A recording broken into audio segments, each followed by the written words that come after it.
Shalom, sungguh kita bersyukur kepada Tuhan kalau di hari Minggu ini kita boleh berjumpa di dalam renungan pada sore hari ini. Mari kita berdoa mohon pimpinan Tuhan sehingga pemberitaan firman yang kita dengar pada hari ini sungguh boleh memberikan kekuatan kepada kita semua. Mari kita berdoa. Betapa kami bersyukur kepadamu Tuhan. Di hari Minggu ini kami boleh datang untuk merenungkan firman-Mu. Tolong kami Tuhan, sehingga melalui perenungan firman kami semakin hari semakin boleh menjadi lebih baik. Berkati kami ya Tuhan. Berkati hamba-Mu yang akan menyampaikan kebenaran firman-Mu. Di dalam nama Yesus kami berdoa dan mengucap syukur. Amin. Shalom, kita akan membaca satu bagian firman Tuhan yang diambil dari Amsal pasal yang ketiga, ayat yang ke-30 sampai dengan ayat yang ke-35. Amsal 3 ayat 30 sampai 35, demikian firman Tuhan katakan, jangan bertengkar, tidak semena-mena dengan seseorang. Jikalau ia tidak berbuat jahat kepadamu, janganlah iri hati kepada orang yang melakukan kelaliman, dan janganlah memilih satupun dari jalannya. Karena orang yang sesat adalah kekejian bagi Tuhan. Tetapi dengan orang jujur ia bergaul erat. Kutuk Tuhan ada di dalam rumah orang fasik, tetapi tempat kediaman orang benar diberkatinya. Apabila ia menghadapi pencemooh, maka ia pun mencemooh. Tetapi orang yang rendah hati dikasihaninya. Orang yang bijak akan mewarisi kehormatan, tetapi orang yang bebal akan menerima cemooh. Sedemikian jauh pembacaan firman. Yang berbahagia adalah orang yang membaca dan merenungkan firman dan mengamalkan firman itu di dalam kehidupan sehari-hari. Tema renungan kita di hari Minggu ini adalah kutuk bagi yang jahat, berkat bagi orang benar. Kutuk bagi yang jahat, berkat bagi orang yang benar. Saudara, ketika kita melakukan kehidupan yang baik, kehidupan yang benar, sesungguhnya itu akan mendatangkan berkat bagi kita. Namun sebaliknya, ketika kita melakukan hal yang jahat, maka kutuklah, kesulitanlah yang akan menjadi bagian kehidupan kita. Saya ingin mendahului dengan sebuah cerita. Karena biasanya melalui cerita orang lebih mengingat akan renungan yang disampaikan. Saudara, ada cerita tentang dua orang sahabat. Seorang yang kaya raya dan seorang lagi temannya adalah orang yang cenderung berkekurangan. Saudara, mereka menjalin sahabat sejak mereka masih muda. Tapi nasibnya mereka berbeda. Suatu hari, sahabat yang kurang mampu ini datang kepada temannya yang kaya dengan maksud mau mendapatkan pinjaman uang. Namun temannya yang kaya ini mengatakan tidak punya uang. Dan pada waktu itu orang kaya ini tidak sadar kalau brankasnya terbuka dan kelihatan ada banyak emas batangan yang ada di dalam brankas itu. Melihat itu semua, ketika melihat ada emas batangan, tiba-tiba timbullah niat daripada yang kurang mampu ini untuk mengambil semua emas batangan yang ada di dalam brankas itu. Singkat cerita, dia berhasil mengambil mengambil emas batangan yang ada di brankas itu dan dia pulang. Namun apa yang terjadi? Ternyata ketika dia melakukan hal yang gak benar, hati nuraninya menuntut dia. Untuk menghilangkan rasa bersalahnya, akhirnya dia menjual semua emas batangan itu dan dia menyumbangkan kepada panti asuhan. Saudara, pada waktu dia melakukan ini semua, dia pikir hati nuraninya akan membuat menjadi tentram. Ternyata tidak. Saudara, ketika ada orang yang mengatakan sesuatu yang berhubungan dengan sesuatu yang jahat, hatinya kembali berdebar-debar. Saudara, ternyata melakukan kejahatan dan kemudian berusaha untuk menenteramkan hati nurani ternyata tidak bisa. Saudaraku yang kasih di dalam Tuhan, firman Tuhan mengingatkan kepada kita bahwa ketika seseorang melakukan kejahatan, maka ada kutuk di dalam hatinya, ya, dan juga di dalam kehidupannya. Apa yang terjadi ketika orang melakukan hal yang jahat? Pertama, hidupnya tidak akan tenang. Kalau orang melakukan kejahatan, ya, dia selalu dihantui oleh rasa bersalah. Hati nuraninya juga menuntut kepadanya. Kedua, orang yang hidupnya melakukan hal yang jahat bisa juga ia mengalami insomnia, tidak bisa tidur. Karena ketidaktenangan yang ada di dalam dirinya itu membuat fisiknya itu terpengaruh sehingga dia tidak bisa tidur. Dan orang yang melakukan kejahatan pada akhirnya akan ketahuan juga. Dan dia akan ditinggalkan oleh teman-temannya. Tetapi sebaliknya, kalau orang benar, dia hidup di dalam kebenaran, maka berkat akan mengiringinya. Berkat apa yang mengiringinya? Orang yang benar, ya, saudara, hidupnya akan tenang. Damai sejahtera, ya, ada di dalam kehidupannya. Damai sejahtera itu membuat dia akan menjadi bahagia, ya. Kenapa bisa bahagia? Karena tidak ada beban di dalam kehidupannya. Kemudian orang yang benar, ya, selalu akan banyak teman yang mengiringinya. Sebagaimana firman Tuhan katakan, orang yang bijak akan mewarisi kehormatan. Ya, orang yang bijak, orang yang hidupnya benar, maka dia juga akan memiliki banyak teman. Dan tidak hanya itu, orang yang hidupnya benar, ya, di dunia ini hidupnya benar, takut akan Tuhan, maka dia juga akan mewarisi kerajaan sorga.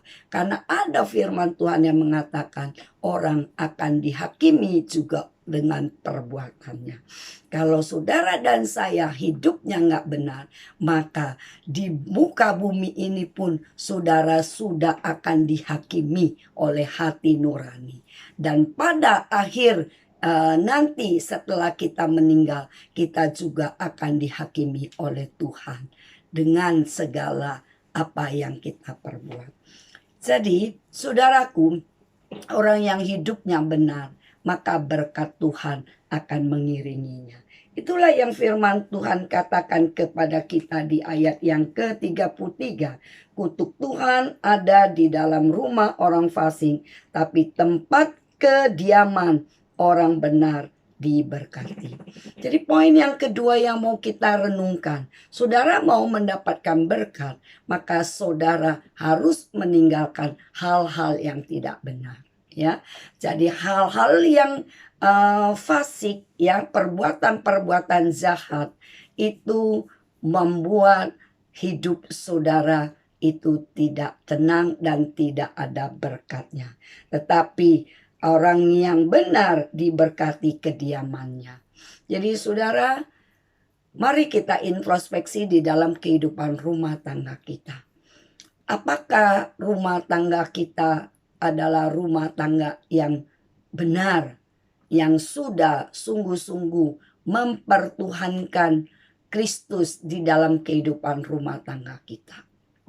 Kalau rumah tangga kita adalah rumah tangga yang benar, maka rumah tangga kita akan diberkati. Jika kita merasa kehidupan rumah tangga kita belum diberkati, coba introspeksi. Jangan-jangan ada kehidupan yang tidak benar di dalam kehidupan rumah tangga itu, sehingga berkat Tuhan menjadi terhambat. Karena firman Tuhan jelas memberitahukan kepada kita, kutuk bagi orang yang jahat dan berkat bagi orang yang benar. Kalau saudara hidupnya benar, maka saudara akan diberkati oleh Tuhan. Oleh karena itu, melalui kesempatan pada hari Minggu ini, kita merenungkan apakah kehidupan kita adalah kehidupan yang benar, yang sungguh mempermuliakan nama Tuhan, sehingga hidup keluarga kita, hidup pribadi kita, hidup keturunan kita akan diberkati. Jika belum, mari ini kesempatan bagi kita untuk memperbaharui akan kehidupan kita, sehingga kehidupan kita yang tidak benar, kita undang Tuhan Yesus untuk masuk di dalam kehidupan pribadi dan keluarga kita, sehingga keluarga kita boleh menjadi keluarga yang dibenarkan oleh Tuhan, dan kita pun boleh mendapatkan berkat. Kemudian poin yang ketiga, mari kita introspeksi diri kita. Apakah di dalam kehidupan kita sehari-hari kita betul-betul melakukan buah yang sesuai dengan pertobatan? Kita lihat kembali. Ya, firman Tuhan juga memberitahukan kepada kita, jangan kita menjadi pribadi yang suka bertengkar dengan orang lain. Jangan kita mengikuti, ya, perbuatan jahat daripada orang-orang fasik, ya. Ini jelas firman Tuhan mengajarkan kepada kita buah pertobatan yang hadir di dalam kehidupan kita harus terlihat. Terlihat ada perubahan di dalam hidup kita. Jika dulu sebelum kita kenal Tuhan, kita suka bertengkar dengan orang lain, suka ngajak orang ribut, suka menjadi biang kerok keributan, ya. Tapi setelah kita kenal Tuhan, ini semua harus kita jauh. Atau sebelum kita kenal Tuhan, kita adalah orang yang iri hati, yang tidak bisa melihat kesuksesan daripada orang. Namun setelah kita kenal Tuhan, kita harus menjadi pribadi yang berubah, tidak lagi boleh menjadi orang yang iri hati, ya, orang yang selalu ingin nomor satu, ya, tetapi ketika melihat ada orang lain yang nomor satu, dia tidak menjadi puas dan akan berusaha melakukan hal-hal yang tidak terpuji untuk menjatuhkan sahabatnya. Tentu ini adalah hal yang perlu kita perhatikan. Karena firman Tuhan katakan, janganlah iri hati kepada orang yang melakukan kelaliman. Jadi saudara, waktu kita merasa kita diperlakukan dengan tidak adil, kita boleh minta agar Tuhan menolong kita sehingga kita mendapatkan kekuatan yang lebih untuk menghadapi orang-orang yang berbuat lalim kepada kita. Namun kita jangan mencontoh perbuatan mereka yang tidak baik, ya, atau kita punya keinginan untuk membalas, tapi kita diajar oleh Tuhan untuk kita boleh hidupnya tidak seperti demikian, karena kita adalah orang yang sudah ditebus oleh Tuhan. Kita adalah anak Tuhan, maka anak Tuhan memancarkan hal-hal yang baik, bukan hal-hal yang buruk. Di ayat yang ke-32 dikatakan, karena orang yang sesat adalah kekejian bagi Tuhan. Jadi waktu kita meniru perbuatan-perbuatan yang tidak baik dari orang-orang yang fasik, maka kita di hadapan Tuhan itu sungguh merupakan kekejian. Dan Tuhan sangat menginginkan agar kita menjadi orang yang jujur, yang bergaul erat dengan Tuhan. Mari kita selidiki hati kita masing-masing. Apakah hati kita adalah hati yang jujur, atau kita masih menyimpan hal-hal yang tidak benar. Waktu kita bergaul erat dengan Tuhan, maka kita akan meninggalkan segala hal-hal yang berhubungan dengan kefasikan.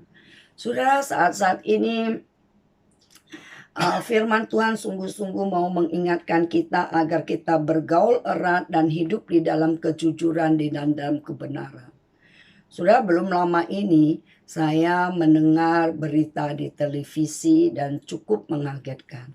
Bagaimana seorang yang mengaku kalau dia adalah seorang pengkhotbah, ya, tetapi dia begitu tega melakukan pembunuhan kepada temannya, ya, dan mayat daripadanya temannya itu dibuang di satu tempat. Dan itulah yang terjadi, ya. Orang melakukan kejahatan, ya, masih mampu senyum kiri dan senyum kanan. Wow, saya mengatakan begitu mengerikan. Saudara, firman Tuhan mengingatkan kepada kita, ya, kalau kita adalah orang yang jujur, orang yang bergaul erat dengan Tuhan, tentu kita tidak akan melakukan perbuatan yang begitu keji, perbuatan membunuh, perbuatan memfitnah, perbuatan mencuri, dan perbuatan-perbuatan yang lain yang melukai hati Tuhan. Saudara, makin hari orang makin jahat, nuraninya makin tidak bekerja. Tetapi Tuhan menuntut kita sebagai orang yang percaya kepada Yesus Kristus sebagai Tuhan, itu harus menghasilkan buah pertobatan. Buah pertobatan yang bisa dinikmati oleh orang lain. Apa buah pertobatan yang ada? Buah pertobatan yang ada, salah satunya kita mempunyai sifat-sifat seperti sifatnya Tuhan, yang penuh dengan kecintaan, yang penuh dengan belas kasih, dan yang punya hubungan yang intim dengan Tuhan, bergaul erat dengan Tuhan, dan juga bergaul erat dengan sesama. Saudara, inilah yang Tuhan inginkan. Buah pertobatan kita terlihat. Tidak mungkin kita mengatakan kita adalah orang yang bergaul erat dengan Tuhan jika kita adalah orang yang suka membenci sesama kita. Saudara, pada bagian firman Tuhan ini mengingatkan kita, mari kita introspeksi diri kita. Mari kita uji diri kita. Apakah kita sudah hidupnya benar di hadapan Tuhan. Karena orang yang hanya hidup benarlah yang akan menikmati kemurahan Tuhan. Yang akan menikmati berkat daripada Tuhan. Orang yang bijak akan mewarisi kehormatan. Tetapi orang yang bebal akan menerima cemooh.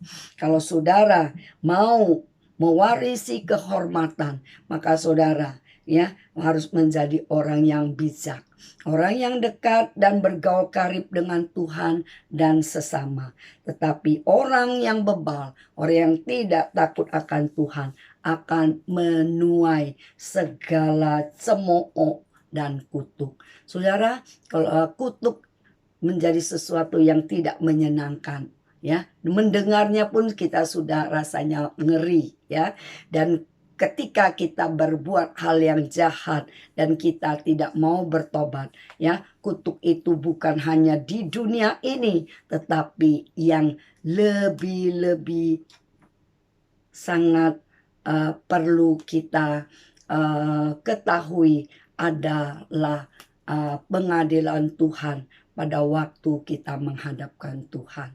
Kalau saat ini ada kesempatan untuk kita berubah, kesempatan kita untuk menjadi orang yang benar, mari kita berubah dari kehidupan kita yang jahat, kehidupan kita yang tidak benar. Mari kita berubah menjadi orang yang benar sehingga hidup kita boleh diberkati. Saudara mau diberkati? Kalau saudara mau diberkati, maka saudara dan saya harus hidup di dalam kebenarannya Tuhan, sehingga saudara boleh diberkati. Mari kita berdoa. Tuhan, kami bersyukur kepadamu kalau firman-Mu mengingatkan kepada kami untuk kami jangan melakukan hal-hal yang jahat, karena ketika kami melakukan hal yang jahat, maka kutuklah yang akan mendatangi kehidupan kami. Dan ketika kami melakukan hal yang benar, maka hidup yang diberkati akan menjadi bagian daripada kami. Terima kasih Tuhan untuk segala kebaikan-Mu. Terima kasih Tuhan untuk segala kemurahan yang Tuhan berikan kepada kami semua. Di dalam nama Yesus kami berdoa dan bersyukur agar hari lepas hari hidup kami semakin benar di hadapan-Mu. Terima kasih Tuhan, di dalam nama Tuhan Yesus kami berdoa dan mengucap syukur. Amin.